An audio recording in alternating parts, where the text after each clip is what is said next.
నీ అవ్వ ఏమనుకుంటున్నావే తెలంగాణ గడ్డంటే ఆషామాషి అనుకున్నావు. ఎండల ఏంచి సంపేస్తా బిడ్డ ఏమనుకున్నావో ఏమో. కరోనా అంట కరోనా. పీక విసికి బొంద పెడతాం. ఏందేంది మాస్కులు పెట్టుకోవాలనా? హలో మల్చి జేబులో పెట్టుకోర్రి. తొక్కలో వైరస్ తొక్కి పడేస్తా. వామ్మో వామ్మో నిన్న మొన్న అట్లుండుర్రి ఇట్లా తిరుగుర్రి అని జాగ్రత్తలు చెప్పి ఇవాళేంది గిట్లా మాట్లాడుతుంది అని అనుకుంటుర్రా?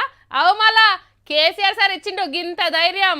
వీళ్ళకి ఇంతమందిని కూర్చుని ఎంతమంది మనం అధ్యక్ష స్టాఫ్ మనం అంతా కలిస్తే 120 మంది మనం ఒక్కరికైనా మాస్క్ ఉన్నదా?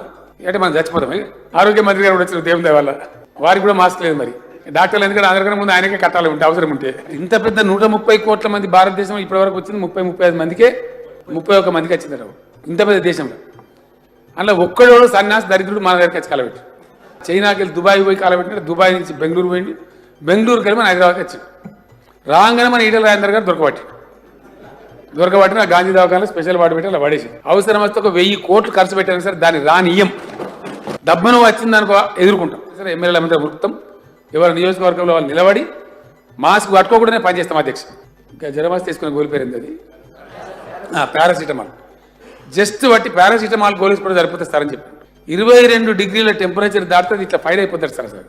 ఈ 30 డిగ్రీలు అదే ఎక్కడ అవుతుంది సార్? రమ్మని రాదు. అది దండం పెట్టి రాదు. బతి కూడా బతకది.